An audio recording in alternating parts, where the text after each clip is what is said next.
Histoire de réadaptation est un projet du Regroupement des aveugles et amblyopes du Québec qui présente des histoires inspirées par le vécu de personnes handicapées visuelles. Afin de respecter l'anonymat des personnes qui ont accepté de témoigner et pour ne pas nuire à leur processus de réadaptation, leur nom et plusieurs détails ont été modifiés. Leur expérience est cependant bien réelle.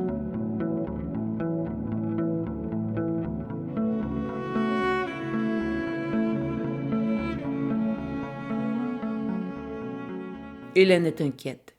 Depuis quelque temps, son ordinateur commence à montrer des signes d'obsolescence et ne fonctionne plus correctement. Elle hésite à changer. Un nouvel ordinateur, c'est cher, et puis, comme personne handicapée visuelle, changer d'ordinateur est toujours stressant.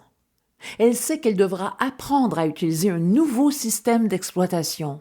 Elle sait aussi qu'elle devra faire affaire avec son centre de réadaptation pour installer et configurer le logiciel JAWS.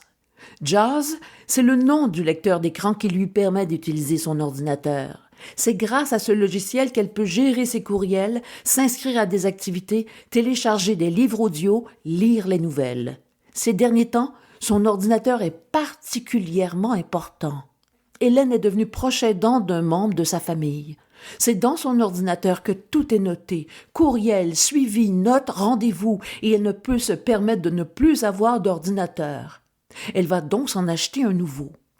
Une fois son nouvel ordinateur en main, elle dépose une demande à son centre de réadaptation pour qu'une personne installe et configure JAWS. Après un long délai, on finit par l'informer que son statut lui nuit. En effet, Hélène n'est pas aux études et n'est pas en emploi. Elle n'est donc pas prioritaire selon le règlement sur les aides visuelles. Pour les gens dans ce cas, la liste d'attente est longue, plusieurs mois. La situation est sans appel. Le règlement ne prend pas en considération sa situation de proche aidante, ni le fait qu'elle a besoin d'un ordinateur pour gérer la majorité des activités de sa vie sociale. Personne ne peut lui dire combien de temps elle attendra, mais tous s'entendent pour dire que ce sera long. Dans l'attente, elle utilise son vieil ordinateur qui ne fonctionne plus vraiment. Parfois, pour réussir à prendre un simple courriel, elle doit redémarrer à plusieurs reprises. Elle fait donc le minimum essentiel avec sa vieille machine, puis se prive pour le reste.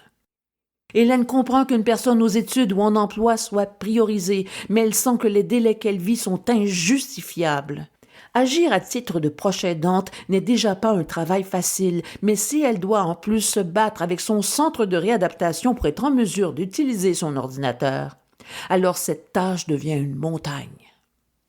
Au final, il aura fallu 6 mois au centre de réadaptation pour lui configurer un lecteur d'écran. 6 mois, c'est 183 jours. 183 jours pendant lesquels Hélène a dû vivre du stress et de l'incertitude à un moment de sa vie où elle avait besoin plus que jamais d'accéder à ses courriels. En 2025, alors que l'informatique est au centre de nos vies, la majorité des personnes ont de la difficulté à passer un jour sans ordinateur. Imaginez 183.